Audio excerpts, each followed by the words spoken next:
Concernant la résolution des travaux du sommet du G5 Sahel, je crois qu'elles ne sont pas à la hauteur de l'espoir. Nous attendons des décisions plus fermes que cela. Les chefs d'État, dans le communiqué final que j'ai consulté et j'ai essayé d'étudier, se sont beaucoup plus félicités des résultats du G5 Sahel sur le plan militaire, sur le plan sécuritaire. Mais nous attendons une position ferme par rapport aux causes de l'extrémisme, surtout le chômage, le désespoir de la jeunesse, le développement, l'amélioration des violations ou bien l'amélioration du respect des droits de l'homme. Ces causes ne sont pas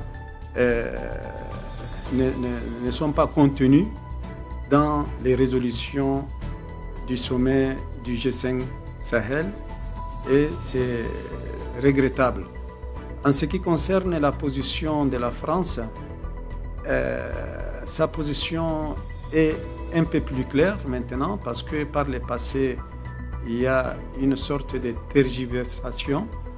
Tantôt, on disait que les forces de Barkhane seront retirées, tantôt il y aura un déploiement, un redéploiement, un ajustement.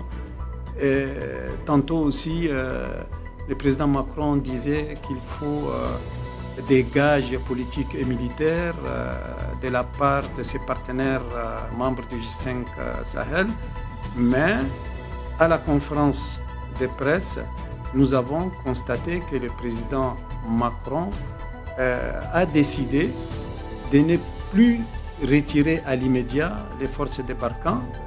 Et ce qui est nouveau, c'est sa déclaration axée sur le développement et aussi d'une manière timide sur les dialogues.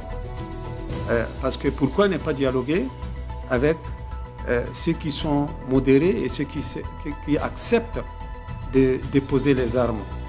Le problème ne doit pas être seulement axé sur la sécurité, mais sur d'autres outils de prévention, comme le dialogue, comme le développement, le respect des droits de l'homme.